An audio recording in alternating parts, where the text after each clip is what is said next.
राजा चित्रकेतु की कथा।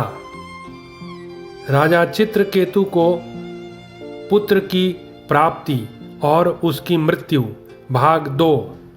यह कथा श्रीमद्भागवत पुराण के 6ठे स्कंध के 14वें अध्याय का है। अब तक कथा में नारद और अंगिरा से राजा चित्रकेतु की भेंट होती है। फिर अंगिरा के आशीर्वाद से महाराज चित्रकेतु की पत्नी गर्भवती होती है, लेकिन अंगिरा ने राजा से कहा कि यह पुत्र आपके हर्ष और शोक दोनों का कारण होगा। अब यहाँ से कथा आगे। तदनंतर समय आने पर महारानी कृतद्युति के गर्भ से एक सुंदर पुत्र का जन्म हुआ। उसके जन्म का समाचार पाकर सूरसेन देश की प्रजा बहुत ही आनंदित हुई। सम्राट चित्रकेतु के आनंद का तो कहना ही क्या था। वे स्नान करके पवित्र हुए। फिर उन्होंने वस्त्र आभूषणों से सुसज्जित हो ब्राह्मणों से स्वस्ति वाचन कराकर और आशीर्वाद लेकर पुत्र का जात कर्म संस्कार करवाया। उन्होंने उन ब्राह्मणों को सोना चांदी वस्त्र आभूषण गांव घोड़े हाथी और 6 अर्बुद गौवें दान की।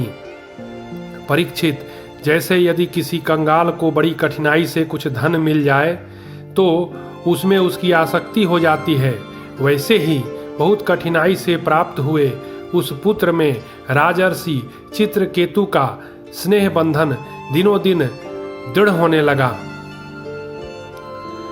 माता कृतद्युति को भी अपने पुत्र पर मोह के कारण बहुत ही स्नेह था, परंतु उनकी 100 रानियों के मन में पुत्र की कामना से और भी जलन होने लगी।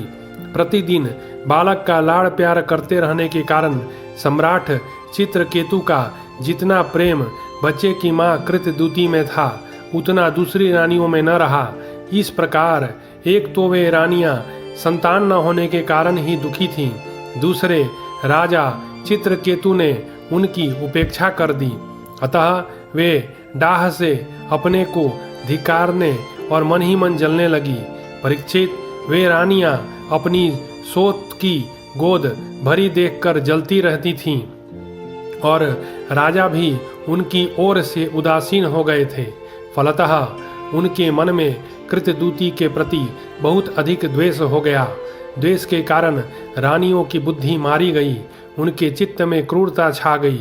उन्हें अपने पति चित्रकेतु का पुत्र स्नेह सहन न हुआ, इसलिए उन्होंने चिढ़कर नन्हे से राजकुमार को विष दे दिया। महारानी कृतद्युति को सौतों की इस घोर पापमयी करतूत का कुछ भी पता न था। उन्होंने दूर से देखकर समझा कि बच्चा सो रहा है, इसलिए वे महल में इधर उधर डोलती रहीं। बुद्धिमती रानी ने यह देखकर कि बच्चा बहुत देर से सो रहा है, महारानी कृतद्युति जल्दी जल्दी अपने पुत्र के शयन गृह में पहुंची और उन्होंने देखा कि मेरा छोटा सा बच्चा अकस्मात मर गया है। तब वे अत्यंत शोक के कारण मूर्छित होकर पृथ्वी पर गिर पड़ी। जब राजा चित्रकेतु को पता लगा कि मेरे पुत्र की अकारण ही मृत्यु हो गई है, तब अत्यंत स्नेह के कारण शोक के वेग से उनकी आंखों के सामने अंधेरा छा गया।